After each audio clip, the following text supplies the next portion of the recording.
before. Just normal family. My mom and my dad are still very much alive.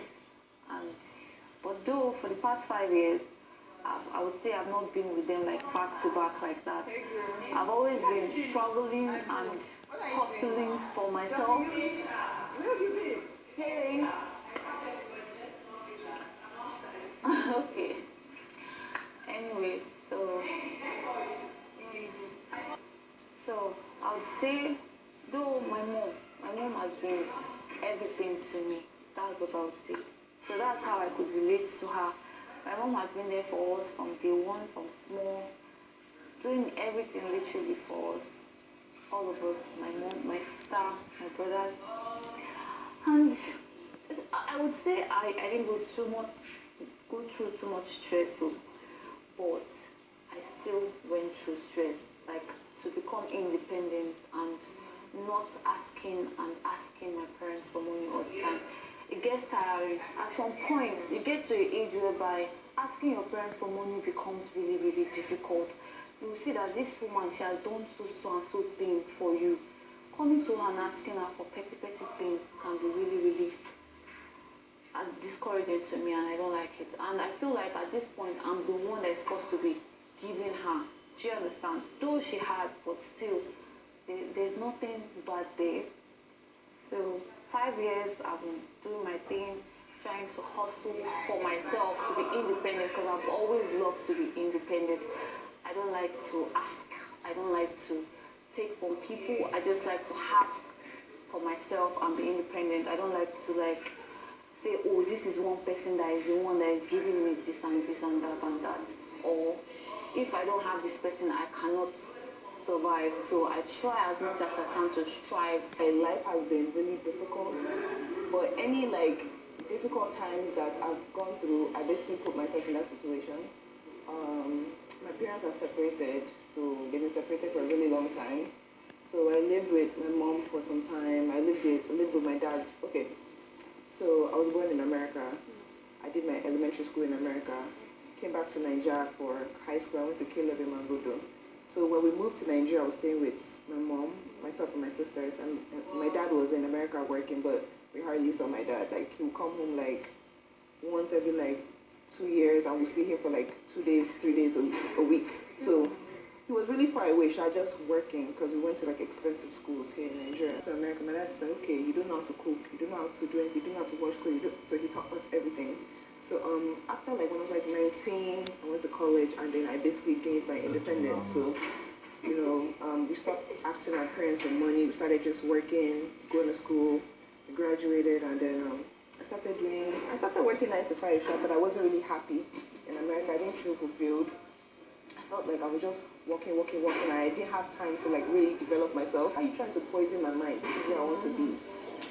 So I moved to Nigeria. Actually, I came December 2017. I came with a return ticket. My return ticket was January. So I actually left in January. So I said, I don't know if I'm supposed to. I just doubt. My mom is my everything. I have to tell her, my sister told anything them that happens, she should just be saying a prayer for me, because every time I try my brother, I tell her. I used to tell my mom everything. To support you eventually when they see, okay, maybe this thing might work. Maybe it might work. They will now start supporting you. Nah, because as much as my mom didn't have money, she put me in a very good school. That was one thing she made sure she did. They even gave her an award one time for the parents that pays school fees first. As in, she didn't play because she was like, I didn't go to school, my children must go to school. Did you get? So after school, I'll go and meet her where she's selling recharge cards with sales. And because people just liked me, I find a small girl helping her mother, do get. So people used to give us tips and everything. I'll be with her until evening. We'll go home. Next day, I'll go to school and everything. So it was crazy. Then she fell sick. After some time, she started having kidney failure. That was when I had to go stay with my auntie, because she couldn't really provide anymore. So I went to stay with my auntie. My auntie was so sweet. I did my first pageant. was 14 in SS2. I left, I wrote jam me. So I said, let me do pageants. So like, I think it was when I was 17 or something, or 16 that I did that pageant.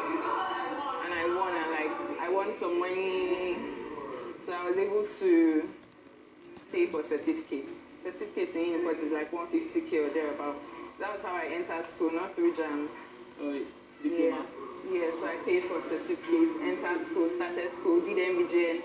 I did MBJN twice. Or the first one I didn't finish because that was the year my mom died, 2015. I had to leave camp because I wasn't just there. My mom was in the hospital, I'm in camp, I'm trying to do MBJN, I'm trying to do this, I'm writing exams, so I just left camp. So yeah, I decided to try again 2017. Top 5. Luckily.